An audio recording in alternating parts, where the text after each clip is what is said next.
आज या ठिकाणी पिंपरी चिंचवड शहरातील या बैठकीला आवर्जून उपस्थित असलेले आपणा सर्वांचे दैवत आदरणीय पवारसाहेब,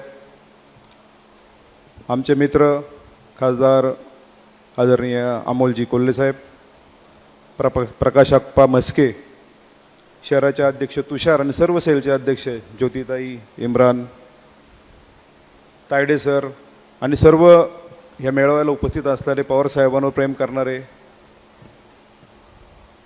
आज या ठिकाणी खरं तर सर्वांनीच आपली मतं मांडली, परंतु ही मतं मांडत असताना एक गोष्ट आपण लक्षात ठेवली पाहिजे की हे शहर, ह्या शहराचं जडणघडण ज्या एका नेत्याने एक विजन पाहिलं आणि त्या विजननुसार ही शहराची जडणघडण केली गेली, अशा एका नेत्यासमोर आपण आपलं मत मांडतोय की ज्यांनी या शहरात असंख्य कार्यकर्ते घडवले, असंख्य नेते घडवले. म्हणजे जेव्हा कुणाला वाटत नव्हतं, मग अशी कोणीतरी सांगितलं की साहेबांनी IT पार्क आणलं. साहेबांनी IT पार्कच नाही आणले, तर साहेबांनी ही औद्योगिक नगरी या ठिकाणी घडवलेली आहे. मी असंख्य कामगार या महाराष्ट्राच्या कानाकोपऱ्यातनं ह्या पिंपरी चिंचवड शहरात आले आणि ह्या लोकांना समाविष्ट करून घेत असताना ह्या शहराची उत्तमरित्या जडणघडण ज्या नेत्याच्या मार्गदर्शनाखाली झाली, अशा आदरणीय पवारसाहेबांच्या एका छोट्याशा बैठकीत आपण सर्वजण उपस्थित आहोत. साहेबांनी सांगतानाच सांगितलं होतं की एका बैठकीला मी या ठिकाणी या शहरात येणार आहे आणि ते येत असताना साहेब आल्यानंतर लोक आणि साहेब हे समीकरण आम्ही जन्मापासून पाहतोय. म्हणजे साहेब आले त्यानंतर कधी कुणाला आमंत्रण द्यावं लागलं नाही. आणि आज तुषारने सांगितलं की त्यांच्यावर प्रेम करणारी लोक आहेत आणि साहेब आल्यानंतर लोक या शहरात निश्चितच, म्हणजे शहरातल्या नागरिकांना आजही पिंपरी चिंचवडच्या नागरिकांना जाण आहे की ज्या नेत्याने आपल्यासाठी केलं, ज्यांनी हे शहर वसवलं, खरं तर त्यांनी ही बैठक घेतलेली आहे. ही बैठक घेत असताना राजकारणाचा उहापोह होत असेल. कुणी सांगितलं लोकसभेला काय झालं, कुणी सांगितलं विधानसभेला काय झालं, परंतु आता जाधव साहेबांनी सांगितलं भरती आणि ओटी. म्हणजे साहेब काम करत असताना त्यांनी दिलेल्या नेत्यांना कसं विजन असावं हे अमोलजींच्या रूपाने आपण पाहतोय. आणि या शहरात पूर्वी ही कामगार नगरी म्हणून ओळखली जायची. हिंजवडी IT नंतर ही एक कामगार आणि ITNs अशी एक कॉस्मोपॉलिटन सिटी झाली. आणि ही सिटी होत असताना खरं तर ह्या शहराचं राजकारण ह्या महापालिकेभोवती फिरतं. आणि या महापालिकेत जर सत्ता आणायची असेल तर मला असं वाटतं तुषार, विधानसभेला लोकसभेला सगळ्यांनी कामं केली. कुणी कामं केलं असं नाही झालं. म्हणजे मला आठवतंय रागाला एक छोटासा मेळावा युवकनी घेतला होता आणि एवढी सर्वसामान्य कुटुंबातली मुलं होती की कधी मलाही आश्चर्य वाटलं की अरे त्यातला असा एकही नव्हता की मी ह्याचा मुलगा आहे, मी ह्या नगरसेवकाचा मुलगा आहे, मी ह्याचा मुलगा आहे. सर्वसामान्य घरातली मुलं त्या ठिकाणी मेळाव्याला होती. सर्वांनी कामं केलेत, कुणाला दोष देण्यात अर्थ नाही. जे झालं ते उभ्या महाराष्ट्राने उभ्या देशाने पाहिलं. आणि मला वाटतं आदरणीय राहुलजी गांधींनी काल परवा ते पेपरला जे प्रश्न विचारले त्याच्यातच सगळी उत्तरं आहेत. परंतु आम्ही आता रडत बसण्यात काही अर्थ नाही. आपल्याला पुढे सामोरं जायचं आहे. आणि जसं आता आपण या शहरात किंवा आपण इथं आता आलो असेल, मी पिंपरी चिंचवड शहराची डेव्हलपमेंट होत असताना खूप मोठ्या प्रमाणावर नागरिकत्व वाढत आहे आणि वेगवेगळ्या म्हणजे ती देशाच्या कानाकोपऱ्यातून या ठिकाणी नागरिक आलेत. कुठेतरी आपणही कमी पडतो की त्या लोकांना पटवून देण्यासाठी की खरंच ह्या शहरात काय झालं काय नाही. मला असं आठवतं की मागच्या 3 महिन्यात म्हणजे जर 2-2 वर्षात लाख 2-2 लाख लोक जर या शहरात येत असेल तर त्यांना काय कळणार पूर्वी या शहरासाठी कुणी काय केलं आणि कसं केलंय. खरं तर ही पटवून देण्याची ताकद ही युवकांची आहे. आणि येणाऱ्या महापालिकेला जर आपल्याला ह्या शहरातलं सत्ताकरण करायचं असेल, हे शहरात चांगली जडणघडण करायची असेल तर चांगले विचारायची लोक, चांगल्या युवकाच्या विचाराच्या युवकांना ताकद देण्याचं काम खरं तर पक्ष नेतृत्वाने करायचं आहे. तर तायडे सरांनी सांगितलं की एक 4-5 लोकांची कमिटी करा. जाधव साहेबांनी सांगितलं की रोहित दादांना चेहरा द्या. अरे आपला एकमेव पक्ष आहे या ठिकाणी, रोहित दादा पण आहे आणि अमोल दादा पण आहेत. म्हणजे जे आज या महाराष्ट्रभर युवकांचे आयकॉन झालेले आहेत.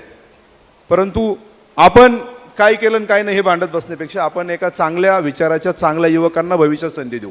आज या ठिकाणी ह्या परिसरात जर आपण पाहिलं तर मी देखील विरोधात होतो, परंतु पिंपरी चिंचवड शहरामध्ये हायेस्ट निधी आणण्याचं काम हे वाकड तातोड्या पुनवळ्यात झालं.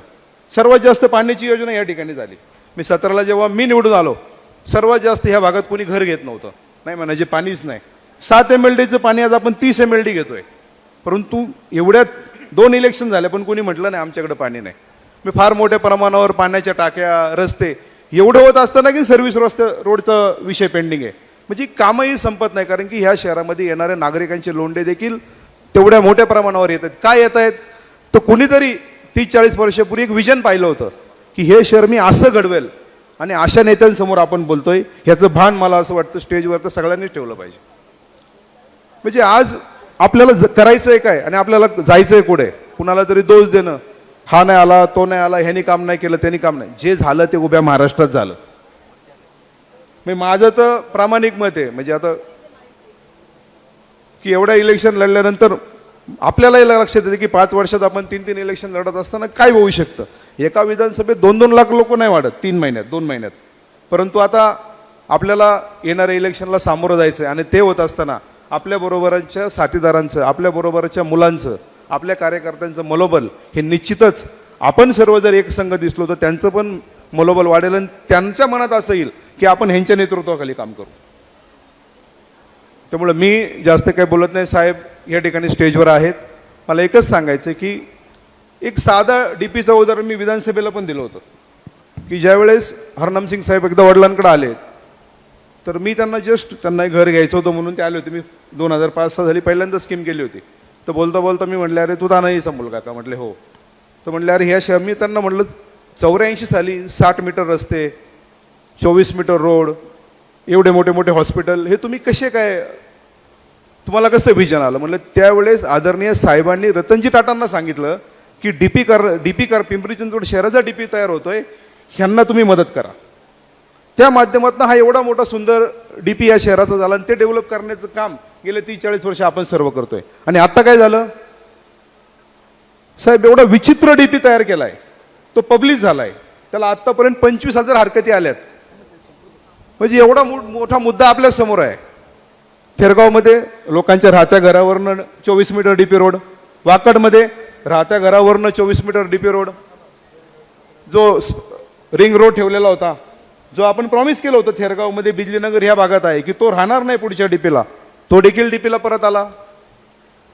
रेड झोन तसंच आहे. म्हणजे चरोली सारख्या ठिकाणी लोक टीपी केला म्हणून भांडतायत. ज्या ठिकाणी फार मोठ्या प्रमाणात कारवाई केली, सुलक्षणाताईंनी सांगितलं की फार मोठ्या प्रमाणात कारवाई केली, त्या ठिकाणी काय पूर्ण रिझर्वेशन केलंय. म्हणजे स्थानिक लोकांनी किंवा लोकांनी स्वतःच्या प्रॉपर्टी सांभाळल्या, चूक केली का? तू वाट पाहिजे होती तुम्ही कशा? मी ज्यावेळी डीपी पाहिला त्यावेळी असं वाटलं की कुठेतरी STPचं शेअर केलंय. मी कमिशनर साहेबांना सांगितलं की साहेब तुम्ही, नाही मी नाही लक्ष दिलं. मी टाउन प्लॅनिंगच्या गायकवाडांना म्हटलं, नाही आम्हाला नाही विचारलं. एवढ्या मोठ्या प्रमाणे STP टाकलेत. मी कुलकर्णींना म्हटलं, कुलकर्णी आम्हाला विचारलं नाही, आम्हाला विश्वासच नाही घेतलं. तातवड्यासारख्या ठिकाणी नानांच्या मुलगी डॉक्टर आहे म्हणून नानांनी एक रिझर्वेशन दुसरीकडे शिफ्ट करायला सांगितलं. त्यांच्या विनंतीवर मॉडिफिकेशन करून आपण ते दुसरीकडे शिफ्ट केलं. ते देखील डीपीला पूर्ववत जुन्याच जागेवर आहे. मी डीपी तयार करताना कुठल्याही प्रमाणात सर्वसामान्य नागरिकांना केंद्रबिंदू धरून हा डीपी तयार केला गेला नाही. म्हणजे असंख्य मुद्दे या शहरात आहेत. आपण इथनं बाहेर पडलो तर ट्रॅफिकमध्ये किती वेळात कुठे पोचल माहिती नाही. हायवेला लागायचं म्हटलं तर तातवड्याचा अंडरपास, पुनावळ्याचा अंडरपास, गेले 10-10 वर्ष आपण त्या ठिकाणी भांडतोय. त्यामुळे मला ह्यातनं सांगायचं एकच तात्पर्य, चांगली लोक, चांगली व्हिजन असर लोकांना जर आपण ताकद दिली, त्यांना जर आपण महापालिकेला पुढे केलं तर निश्चितच साहेबांच्या नेतृत्वाखाली ह्या शहराचा चेहरामधला बदलल्याशिवाय ह्या शहरातली जनता नीट बसणार नाही. जनतेला माहिती आहे जनतेने काय केलंय. त्यामुळं आपण ह्याला त्याला दोष देण्यापेक्षा, इलेक्शन झाल्यात, लोकसभा झाली, विधानसभा झाली, असं कधी होत नाही की लोकसभेला खूप मोठा आपल्याला सपोर्ट होता आणि तो जाणार. कुठेतरी काही गोष्टी ज्या झाल्यात ते खरं तर ज्यावेळेस साहेबांनी आम्हाला सर्वांना दिल्लीत बोलवलं, एका बाजूला भारताचे प्रसिद्ध मनोज संघवी साहेब, एका बाजूला अरविंद केजरीवाल, सर्व लोक त्या ठिकाणी असताना साहेबांना आम्हाला 1 to 1 त्यांच्याशी बोलायला सांगितलं की तुम्ही सांगा तुम्हाला महाराष्ट्रात ज्या अडचणी आल्या त्या तुम्ही केजरीवाल साहेबांशी शेअर केल्या. आणि जवळजवळ आम्ही सर्वजण 30-40 मिनटं त्यांच्याशी बोललो. परंतु सत्तेपुढं कधी कधी खूप मोठ्या मोठ्या लोकांचं पण काही चालत नाही. त्याचं उदाहरण आपण त्या ठिकाणी पाहिलं. त्यामुळं मला आपल्या सर्व कार्यकर्त्यांना एकच सांगायचं की खूप मोठ्या प्रमाणात युवक आपल्याकडं आशेने पाहत आहेत आणि या शहराला देखील एक चांगलं नेतृत्व आणि एक शहर जर पुढे न्यायचं असेल तर चांगल्या विचाराचे, चांगल्या विजनचे तरुण जर आपण देऊ शकलो तर निश्चितच या शहराचं कायापालट पुढच्या काळात फार वेगाने होईल. कारण की फार मोठ्या प्रमाणे नागरीकरण झालंय आणि आता जे नागरीकरण झालंय त्याच्यासाठी जे काम करावं लागणार आहे ते खूप क्रुशियल आहे. आतापर्यंत आपण बेसिक रिझर्वेशन डेव्हलप करत आलो, हॉस्पिटल्स बांधले, रस्ते केले, पण आता जर आपल्याला पुढे जायचं असेल तर मला तर असं वाटतं तर पाण्यापेक्षा कुठेतरी मोठा प्रश्न ट्रॅफिकचा झाला आहे की माणूस घरातनं निघाल्यानंतर तो पोचेल की नाही. खूप मोठ्या प्रमाणावर डेव्हलपमेंट ह्या भागात होते आणि असं डेव्हलपमेंट होत असताना निश्चितच आदरणीय साहेब, आदरणीय अमोलजी, रोहितदादा, ताई खूप चांगल्या विचाराच्या लिडरशिपमध्ये खरं तर आपण सगळेजण काम करू शकलो तर आपण आपल्या शहरासाठी काहीतरी करू. मी जास्त न बोलता मी एकच सांगेल की आपण सर्वजण एक संघ राहू. आदरणीय नेते जो निर्णय घेतील तो निर्णय सर्वांनाच मान्य असेल आणि आपण आपल्या हातातनं एक चांगलं काम करून आपल्या नेत्यांना आपण काय करू शकतो हे येणाऱ्या काळात दाखवून देऊ. धन्यवाद. जय हिंद, जय महाराष्ट्र. लोकशाही मराठी ऐका, पहा, जागरूक रहा.